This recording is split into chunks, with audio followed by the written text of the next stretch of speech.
It smelled like summer into fall, shorter and shorter days dancing with shadow. Late September, it was our last gig of the season.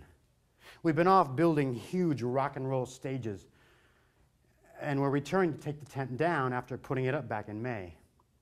It was now 4 months older. Well, the tent, I mean. I guess we were too.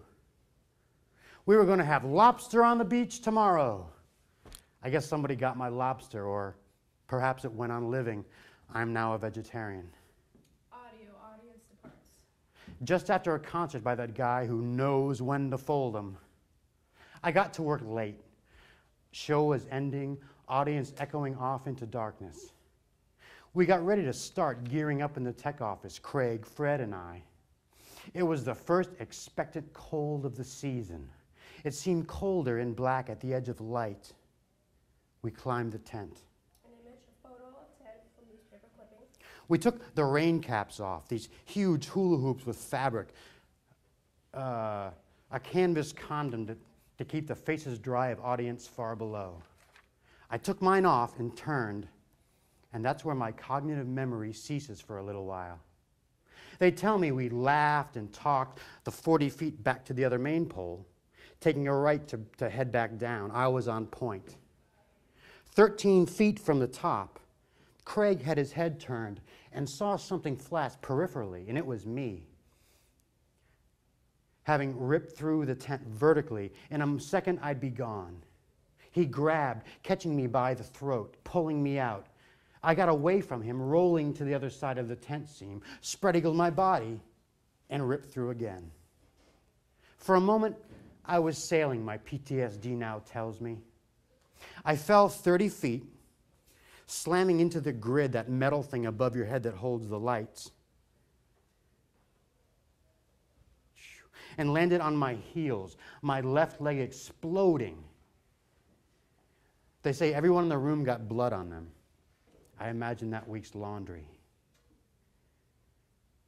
I bounce off the grid, up into the air again, and then back down. I wonder if I'm supposed to count those extra feet. I'm sorry, this is tough. Having to refine small lines. So I bounced off the grid, up into the air again, and back down. I wonder if I'm supposed to count those extra feet. Dinging my head as I fell back through the grid to land at a good friend of mine's feet in a perfect sitting position.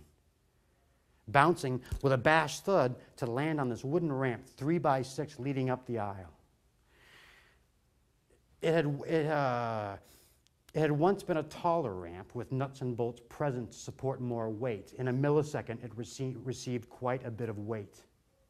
I landed balls to my neck, the important bits, I used to say, my head slamming into the ground. I had told Screamer to strike the ramps, but in the middle of his trips, the dude got high instead. I mean, I could have landed on concrete, steel, and plastic. Instead, it was wooden ramp and reefer. And that's where my education began, though I'd had no idea that I'd enrolled. Image, hot sun over desert. Begin poem for Learningman. There was a man who was lost in the desert. He thirsted. His eyes were burning and shut, and he was nearly insane. His mind drifted with pictures of the sea and the rain as he reached down to touch the fire flowing beneath him. An angel appeared, but not the kind from that church, from the heaven and hell of his mind. "Oh, I can make this go away," he said to the man. "Make it go away with a wave of my hand. You can have your rest, drink your fill, lie in the shade, collect your will. Yes, this all can be true, but first, one small thing I must ask of you." The man peeled his eyes open to witness this truth. "Why, isn't it obvious? There's nothing I would not do." The smile ran like blood across the face of the messenger as laughter echoed through the coldest chambers of the darkest fortress. To have life, you must die. It is always the way. To live your life, you will die first in so very many ways. It's always the way. I hope you've learned something.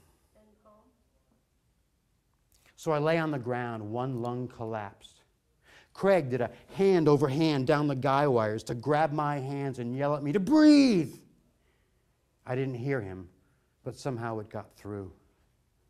Fred took a while to come down, but he was breathing too. An ambulance crew had stopped by the tent to visit friends, and I'm glad they were friendly.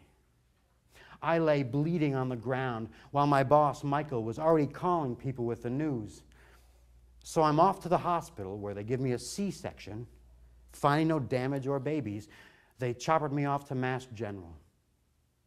Later, I found out the pilot was told by the control tower to get into Logan Airport traffic pattern because of the flow. But he pulled some radio shenanigans after being told by the medic, in 20 minutes, his leg is gone, in 30 minutes, he's dead. He landed and was later fined. I've tried to thank him, but rescue pilots fly with identities secure. So if you hear this and you know who you are, well, I thank a higher power for radio shenanigans. I wonder if the chopper company would let me take that ride again. I mean, it must be beautiful coming up the South Coast into Boston, and this time I'll look. Audio, chopper noise, lights, change, block hospital bed, wheeled out. Please remember, this is all hearsay, although none of these events has been changed to spare the victim. And then the word went out to friends, lovers, and acquaintances, while I kind of floated for a while. This image will return for both you and I. An image of Alan floating in water. Begin poem, left for dead. Left for dead on the edge of my grave.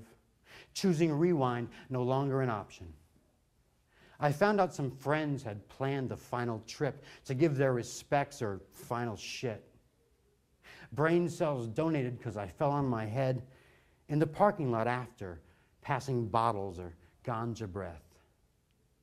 They were offering glimpses to the cold night sky, stories about Alan, police, women, and lies. My friends would shake their heads 3-4 times, returning focus to vision. When you know what's been taken, you'll see what he gave. He was left for dead on the edge of his grave. End poem. Blocking Alan returns to sit on bed. Attendance exit. Image outline. Body with an X appearing on each location as mentioned. Massive parietal frontal lobe damage, septum dislodged, collapsed lung, compressed L4, L5, shattered my sacrum, shattered left tib fib, creating compartment syndrome. Coma, level 4 on the coma scale. That was the diagnosis then. I now understand that a coma is a good thing. The body's shutting down so necessary work can be done. I imagine it's hard for your family to understand this. I couldn't understand this at the time. I have 2 distinct coma dreams. In the first one, I'm tied in the bed of a small pickup and it's night, and we're in northern somewhere. The sky is huge with green, piney trees poking the stars, and we're buying beer at the only store for miles, and I'm tied up in the middle of a cold night. Later, found out I had a fever of 104 degrees and lay on an ice-cold cooling table for a couple of days. The other dream took me 8 years to figure out. It's like I'm brought up into space, and then below me on the cartoon planet are groups of people, and they have long cartoon noses and little mustaches, even the women.